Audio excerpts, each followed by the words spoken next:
Hey everybody, welcome back to this little series. We're rated 988.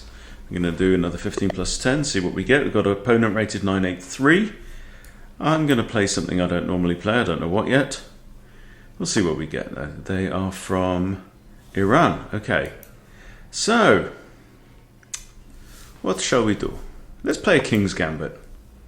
I don't know the King's Gambit. I started studying it a little bit a while ago. I don't really know how it works, but why not? We're F-pawn addicts, so off he goes. Freddy. Now, definitely a challenging, imbalanced way to start the game. It's known as a romantic opening. At the highest level, it just isn't played anymore, the King's Gambit, because black can equalise if they know exactly what they're doing. But at most other levels, club level, whatever, you should be absolutely fine. So, I mean, obviously it's terribly unprincipled. We're moving a wing pawn. We've moved 2 pawns in the opening already, and now our queen and our bishop can get out, but the movement of the e pawn allowed that. Moving the f pawn does nothing really to help our development. It does help us, though, to control the centre. Now, I can, if I wish, capture towards the centre. Black will probably recapture with a knight. If I come here, queen can't come out. So, I don't know, I guess taking the pawn makes sense. I can also bring my bishop out. Let's capture the pawn. Right, I'm trading a wing pawn for a central pawn. It's a good thing. It's worth it. Now this works. Again, if black trades off, I get to develop my queen or bring in my g-pawn. Then I've got to watch out for the queen h4 check idea, for which I may need my one. So if takes, g-pawn takes, queen out here, I have to move my king. Right, if I go here, takes, it's my pawn on here. Pawn there, no knights, yeah. So, there, if takes, queen takes is much better. And I'm preparing to castle short, right? And it looks like it's kind of scary because there's no f-pawn, right? But on the other hand, I have a semi-open f-file, which is no bad thing. Okay, so if I take here, I've got 2 central pawns for their 1 central pawn anyway. I think I'm happier to let them take. So maybe I should just keep developing. I'd like to bring my bishop out, but c4 and d3, I mean c4 just doesn't work because knight takes outright. d3 is clunky because it blocks off the d pawn, which blocks off the bishop. Thinking maybe knight c3, defend this pawn. Makes sense.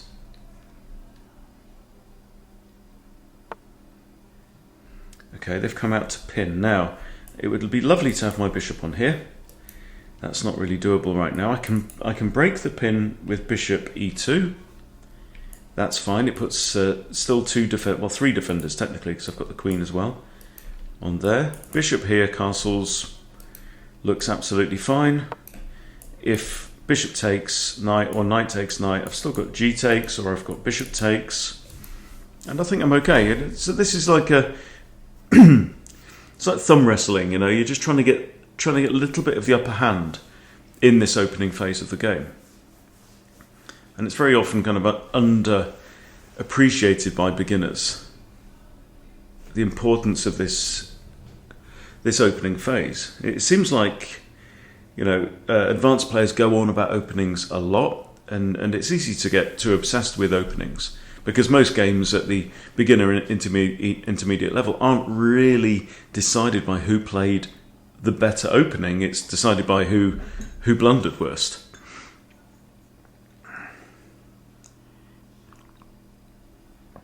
Got a cup of tea. I've been out for a walk today. Nice 2-hour walk in the woods. I've got a bunch of people over. We're having a carnivore meet-up. So we had lamb night last night. Lamb many different ways. It was absolutely stunning. Beef today. We've got beef shin, we've got a whole sirloin, we've got ribeyes and all kinds of good stuff. A real feast going on. So I've taken an hour out to make this video for you guys. Opponent's having a good think. I like that. So where are we at? Well, we each have one pawn developed. Okay, I've got 3 pieces out on the board. Black has 2 pieces out on the board. I've got a slightly more central pawn because my pawn's looking at a couple of squares in my opponent's half. But realistically, it's very, very balanced so far. But I am ready to castle as well, which is an advantage for white.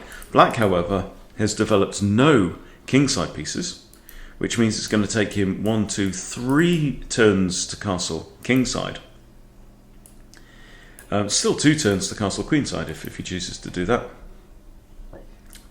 Not really worried about this knight at all. I mean, it can't go there and it can't go there because of my bishop. D4 is an option now. D4 really puts the question to black, based on the principle that if your opponent allows you to grab the full center, grab the full center. All right, so Queen F3, odd move. So a few things spring to mind immediately. The first thing I check is, okay, we now have 3 attackers on the knight on F3. How many defenders? 1, 2, and then queen. So that's absolutely fine. However, short castles adds a 4th defender in the shape of the rook on F1. Yeah?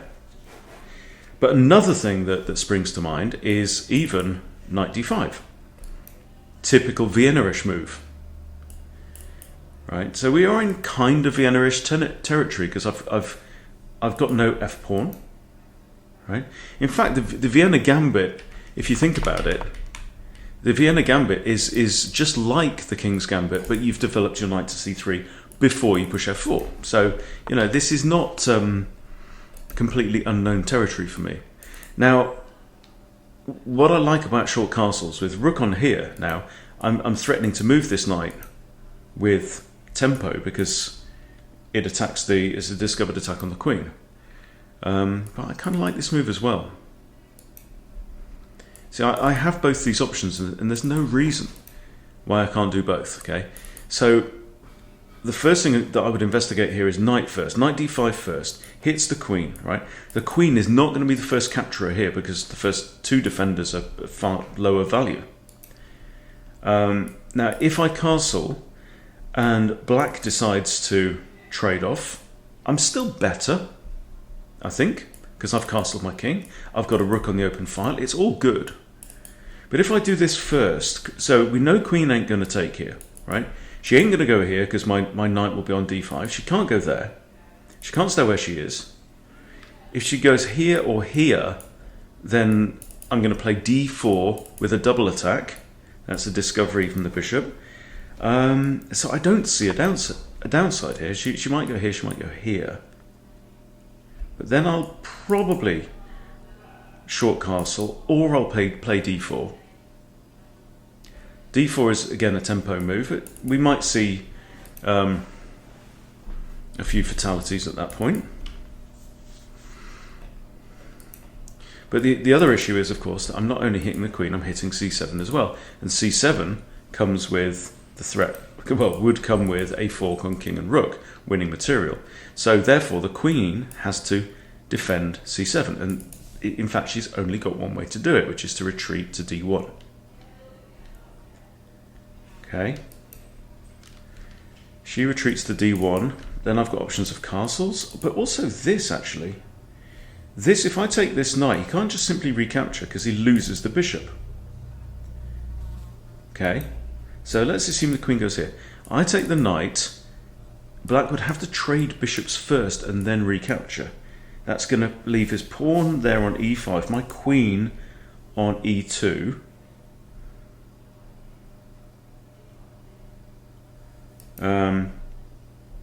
You've got to put your queen back here, mate. There's no real option. I don't know why he's having such a long think about that.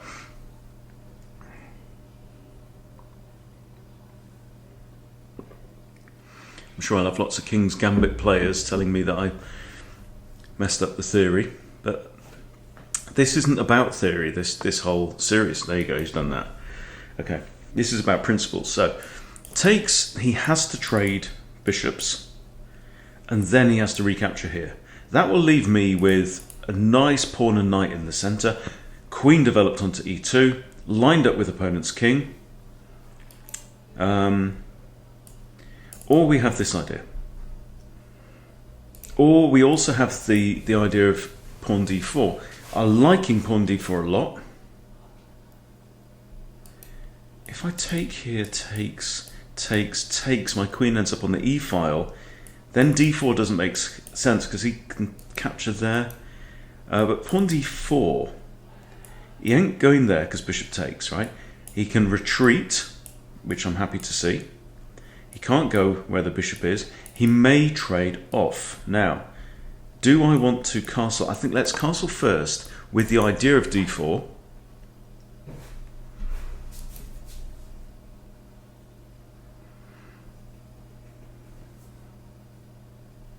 I think I'm happy so far.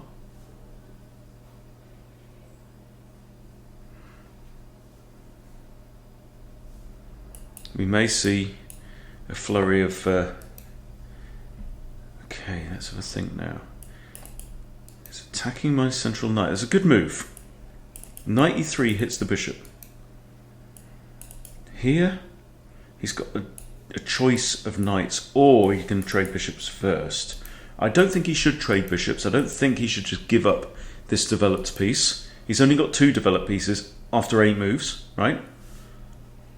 And you can complete development in 8 moves. It's the quickest you can do it. I can also bring my knight back to f4. Is f4 an interesting square? I do not know. I mean, here it's defended. f4, I don't really want to block the f-file. I mean, I've got a rook on a semi-open file. There's no pawn, there's no white pawn on that file, so my rook actually has good options there. I'm kind of inclined just to retreat the knight. I don't think that initiating...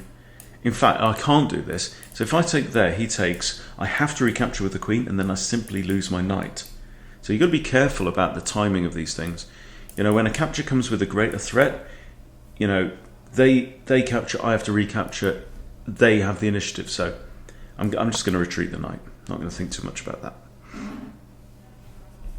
But still very comfortable.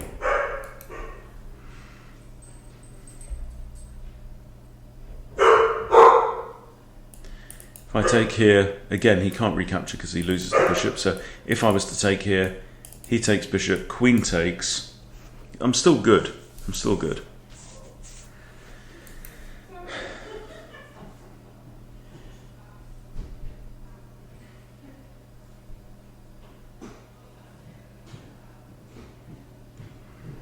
Both using our time very well, I would say, here for a 15 plus 10. You know, we're both down to 10 minutes.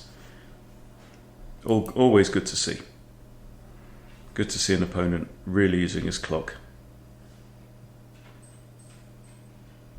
So a lot of people might think about like h3, kick the bishop away. I don't see a need to do that because I've evaluated what happens if takes takes, even takes takes, and then suddenly, bang, I've got an evil queen. You know, so what's the point of this? I'd much better to use... Okay, well now, I mean, this does change things. So there, is he going to initiate a trade? I don't know. This is an odd move. Or if I take knight, hang on, he must take, I recapture, pawn takes. Then I've opened up the f-file. I've also activated my queen off the back rank. I think it's good. I think it's all looking good for me. But what about d4? Okay, so, okay, takes... Bishop takes bishop, queen takes bishop, d takes, knight. Okay, that's one scenario. Scenario B, d4. Knight retreats, then I'm just... I mean, he's not got a great looking square to go to. I could also play knight takes bishop. So, hang on, so d4, let's finish this thought. Knight takes knight, bishop takes knight. That's the same thing, because if I prompt him to take me, then we end up with the same potential finish, but I've got d4 out. So I'm liking that idea. The other option is knight takes bishop. And I'm not keen on that. I don't want to open up the h-file for his rook. So I'm going to play d4 on balance. If takes, we just trade off everything, everyone dies. And I'm threatening queen f7 mate. So that's really quite an interesting little thought process there. Because if I'd initiated this, takey, right? Yeah, we end up with his pawn there. His pawn's not much different. But this way, I have a pawn on d4. And I think that's a good thing, controlling the centre. Now he's got a job to do. I could even pre-move the recapture with the bishop, you know, because whichever way he takes, I'm 100% recapturing, and I'm not going to recapture with the g-pawn and expose my king. There's no need at all to do that. Don't think my opponent's made a mistake so far, which is nice to see. But at this level, mistakes will come. They nearly always do. You need to always assume that your opponent's last move could have been a blunder or a mistake. Be open to that. Don't bank on it. Always assume also that they are going to play the best moves on the board, because that makes you play your best. So you've got to like white now, right? This pawn move looks a bit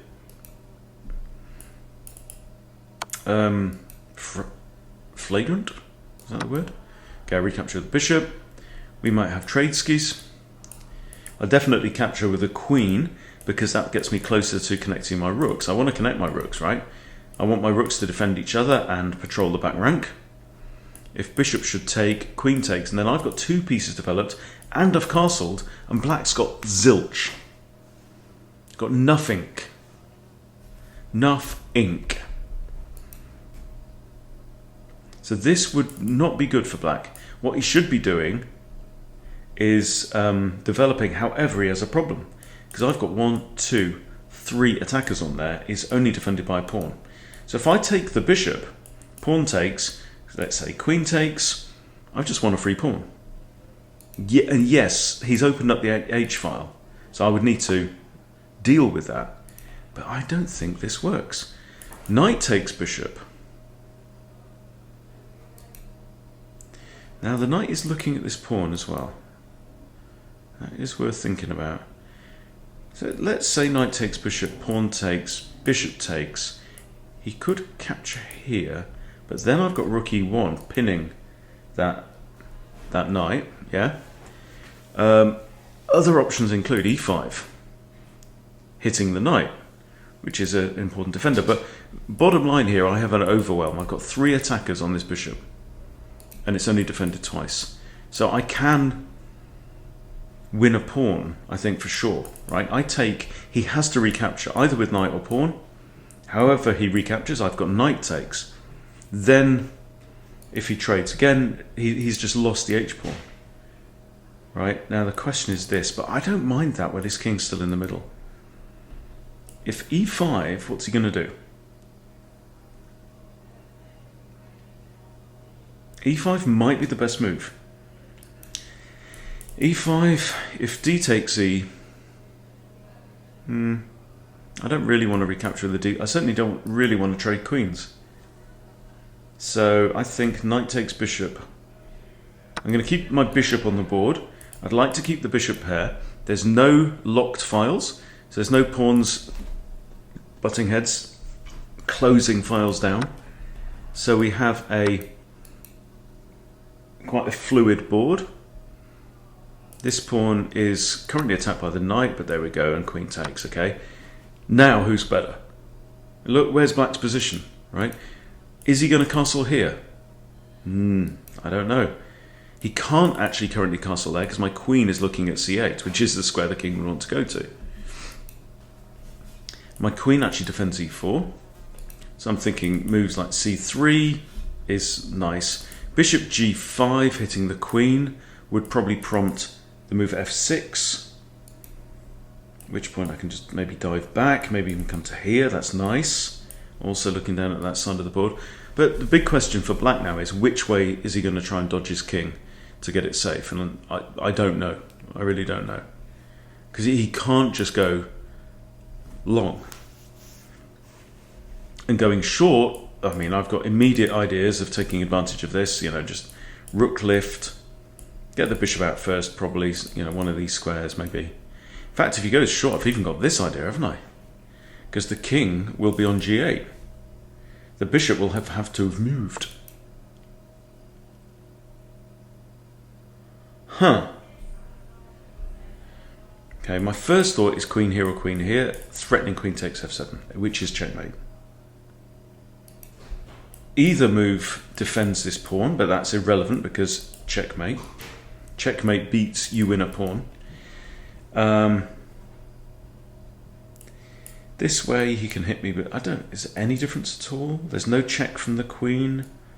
I don't think it really matters which of these moves I play. So the threat is identical. He might push f6, in which case I can give a check here, and then his king actually has to move.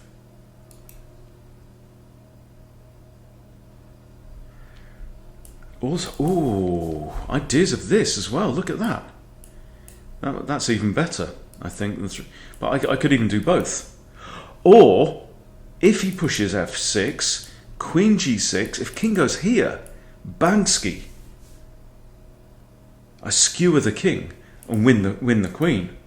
You know, if I just do the bishop fork idea, same move, different move order, right? Queen moves away, I win a rook. Happy days, right? That's great. But winning a queen for a bishop, I think, is even better than winning a rook outright. Okay, so if this now preventing mate, I mean, what else has he got? He's got queen to any of these squares, even technically queen here, but that's just bad because takes, and I win another pawn. He wins this pawn. I win this pawn. It's just not good, and defends this pawn. He's down to 5.5 minutes now. Okay, that's exactly what we said. Right, let me play this through. Takes, he has to take back. I get a pawn. He gets a pawn. I get a pawn. Are there options? This is an idea. It actually comes with a discovery on the queen. Queen can take here. Wherever I move, actually, there's a discovery on the queen. Here, that just doesn't work. I lose a rook. Here, queen has to move. Takes this. Don't know. Don't know. I'll just pull the trigger on this. I think he has to take back with the pawn. Okay, I'm now temporarily 2 pawns up. Oh, I don't capture this one at all. Because the bishop's defending it. Curses. Okay, so this pawn's currently hanging, so I'm thinking c3 makes perfect sense. There's no other good way to defend. And I am 1 pawn up, right? However, look at this, right? Harry the h-pawn is a passed pawn. Even though he hasn't moved yet, he's a passed pawn, because there's no h-pawn to block it and there's no g-pawn to take him. So, you know, Harry's good. Black may castle here, but that drops a pawn. So, problem. Okay. So, do we want to take this? Or do we want to develop the bishop? But then he's going to just move his rook up and defend the pawn and step out of the discovery, right? So I think we have to do this first. Grab the free stuff. I'm not worried about back rank issues. Bishop d2 is a thought, because his only open file is the e file. Now, he might well choose to double up here, but then bishop here means I'm defending this square twice. Now, what if he drops down and attacks my bishop? I have rook down to f2, the X-ray defense. Okay, so let's pretend the bishop's on here, like this. Okay, so bishop's on here, he comes down, X-ray defense. He can't take the bishop because rook takes rook. If he takes rook, king takes rook, and I've got open season on this side of the board. Right, I'm up 2 pawns right now, and it's Gary and Harry, and they are entirely unopposed. Okay, so here I'm not worried about this because this, right? Also, his rook has to stay on the back rank to defend that. Okay, so I'm liking the idea of this move. If he plays down here, it's just bad because I just take. It literally loses a rook outright. This guy can't move. He's kind of stuck. We'll ice him. Right? He can go left and right, but that's just making it worse. There's 0 point doing that move. I could play king f2, king f1 to help cover the infiltration squares, but I'm also just threatening. No, I'm not threatening this. No, because he's got double attackers on there. If he ooh, yeah, actually, hang on. Rook e1, rook takes rook, check. Bishop takes rook, rook takes bishop. I'm down a bishop. King f2, attacking the rook, also attacking his bishop. Yeah? There, takes, takes, takes. He's got a rook on e1. King f2, right? He can't come to e2 to attack this pawn. He might slide over here to attack this pawn, but then I take the bishop with check. And then my rook dives back down to f2. I do believe I forced a pair of rooks off the board. And other than that, it's equal, I believe. Yeah? Is that in my interests? Yeah, it is in my interests. Because the less junk there is on the board, or the fewer pieces my opponent's got, the fewer options he's got to defend the G file and the H file from Gary and Harry, who've got aspirations of charging up hand in hand and winning the game for white.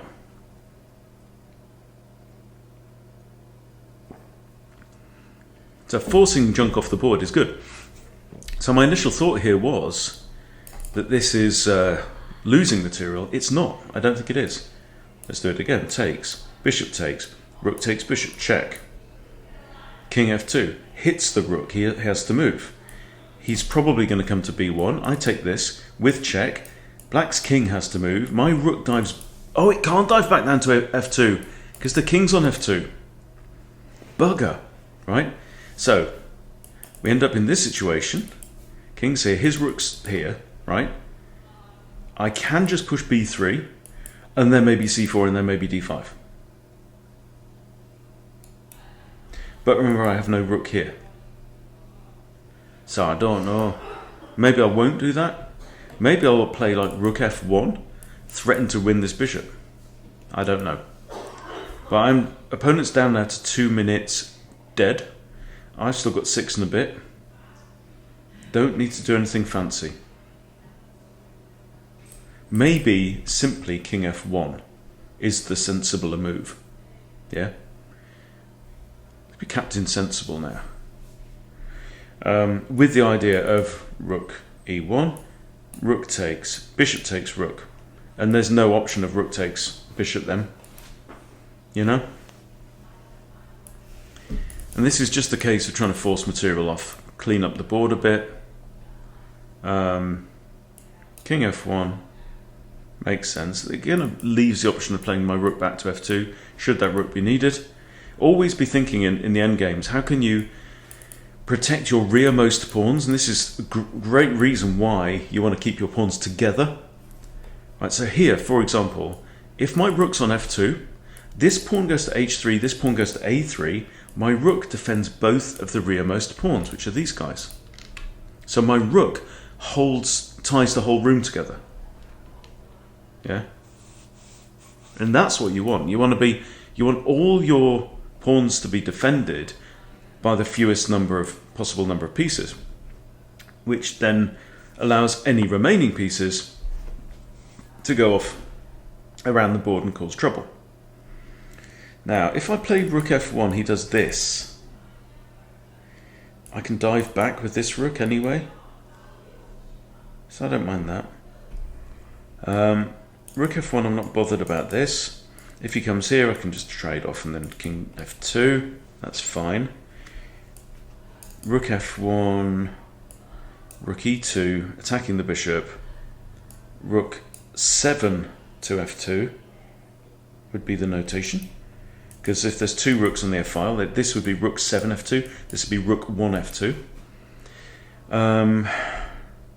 I kind of like this. It's kind of forcing, because I'm actually putting pressure against this bishop. In fact, if he comes down here, I can just take the bishop. This rook will then be pinned.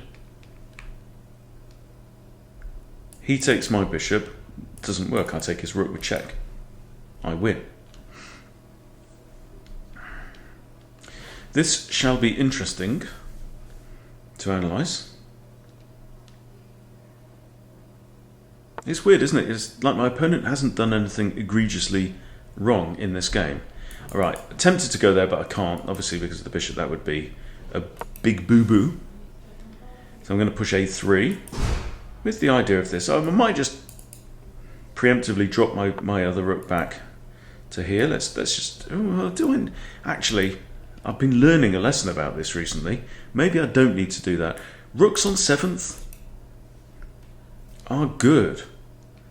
We are good. This is kind of forcing. I'm attacking his bishop. If he comes here, though, I can't drop my rook back. Ugh. I don't want his rook to come here. At the same time, maybe I'll just do this. I'll just do this. You know, idea of the Gary and Harry show can now, you know, proceed. Maybe. He's come back. Right, now I can put either rook to here.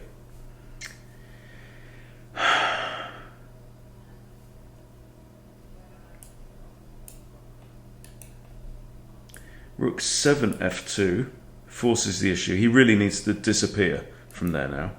His bishop really can't make any forward progress whatsoever. It's a terrible bishop. Or I could just counterattack and say, right, you take my bishop, I take yours. But then he takes on b2. I don't want that. I think I want to X-ray defend the bishop. Now, if I do this and he does this, I do that, he does that, I end up having to do this anyway. Sod it. I'm just going to keep things simple. Keep it simple, stupid. The KISS principle. Bishop f4 is not a bad idea. If his king should venture onto a dark square, it'd be even better, but his king shouldn't venture onto a dark square. If it goes anywhere, it should go to d7. Why? Because it wants to get closer to the center of the board. It wants to activate itself. Okay, he's scurried off. I'm just going to play this quickly. I'm using my opponent's clock against him. He does have an increment. He's on 20 seconds. I even pre-moved the recapture. Okay, he's run off. He's R-U-N-N-O-F-T. Do I take? Yes, we take. Why? Because we're winning. Right?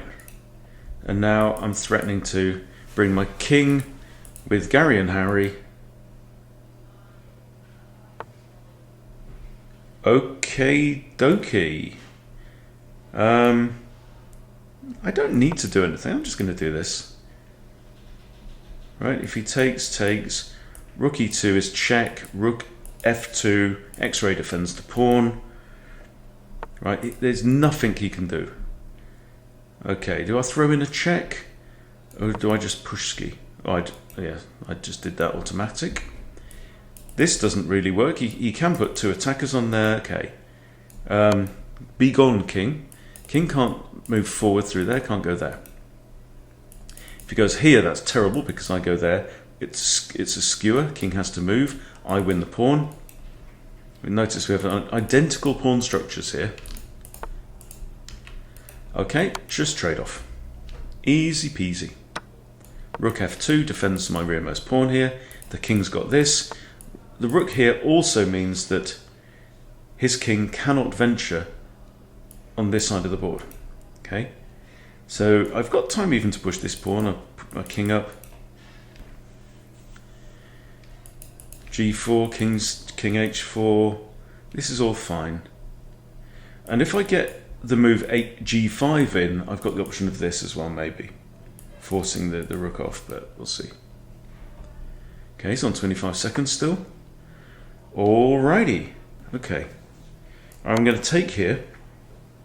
I want to keep my pawns together. I don't want them split up.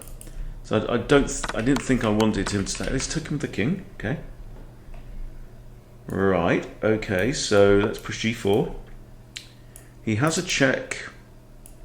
Then king h4. His king can wheedle his way into here now, but he'd need a rook as well. Not sure of the purpose of that move. Should this pawn advance, I'm going to do this. I'm going to play king h4 now. I'm going to keep just shuffling these two guys up. This, I just do that. Okay, let's shuffle up. Maybe I shouldn't have done that. He has a check. I have to move away. But it's not like he can destroy my pawns. Ooh, hello. Right, now I'm definitely just Gary and Harry. It's the Gary and Harry show. I think maybe rook g2, just to defend Gary, yeah? Gary's got Harry's back. If rook's got Gary's back, 11, 10. No, okay. Okay, move out of check.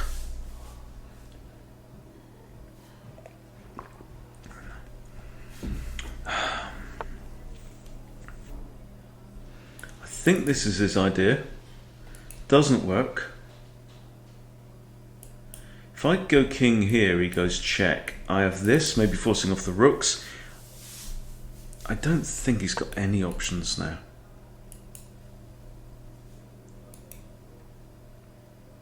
But you've got to tread very carefully in these endgames.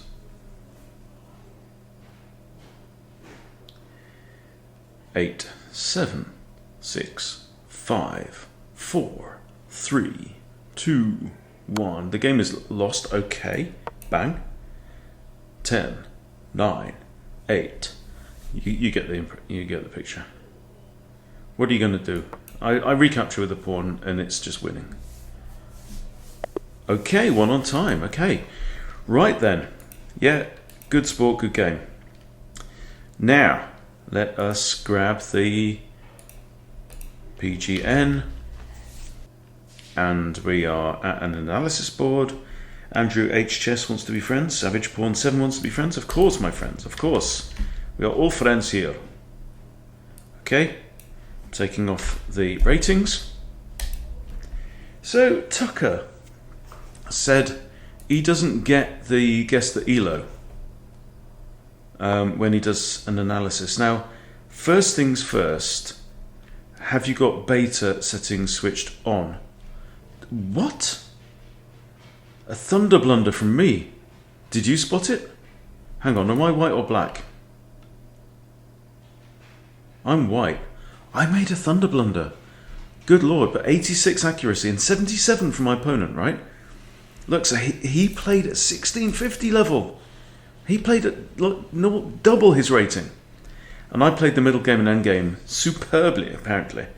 But, oh, well, this is interesting. Okay, we're going to look at that.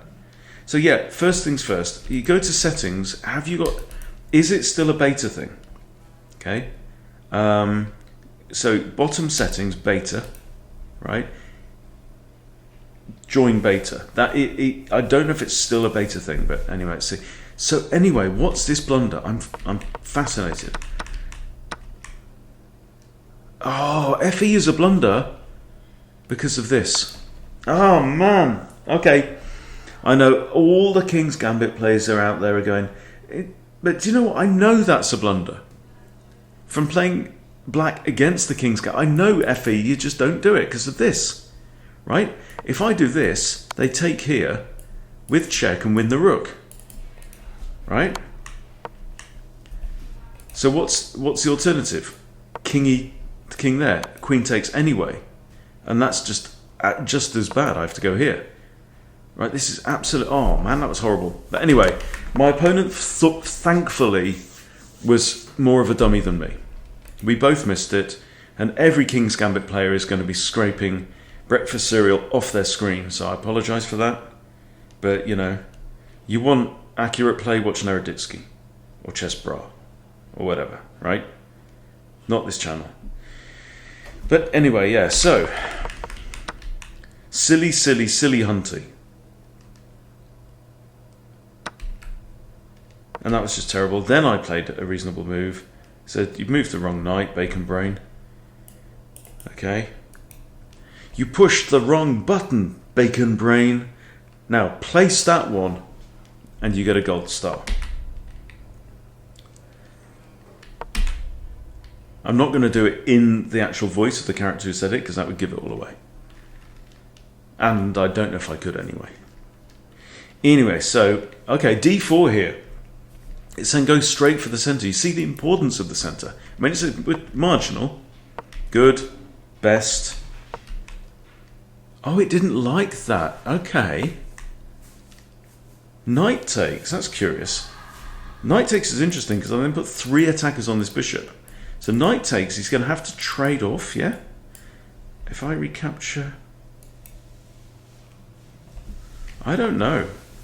Is it marginal? It's marginal. Ignore. Ignore. Queen d8. Pretty much forced, actually. That's good. It's saying d4 now. Again d4. Now I play d4 and it goes, actually, it wasn't the best move. Oh, stockfish. 0.05 of a pawn. I mean, come on. That's just as good as knight takes e5. You silly fish. You silly old fish. Now I'm only slightly better. I'm less than 1 pawn better. But, you know, we know how it went from there. But this is all good. Very accurate game. Very happy to get a 1950 rating. If I hadn't blundered in the opening, it would have been over 2000, so pretty cool. Anyway, I'm going back to my friends. We've got barbecue cooking. An entire beef shin is out there called Thor's Hammer. Interesting stuff. But yeah, hope you're enjoying the series. And, where are we up to? We're up to, must be just under 2000 now. So anyway, thanks for watching, everybody. Do appreciate your support. Please do subscribe to the channel. If you haven't subscribed, remember to hit like and all that kind of blah, blah, blah. See you soon.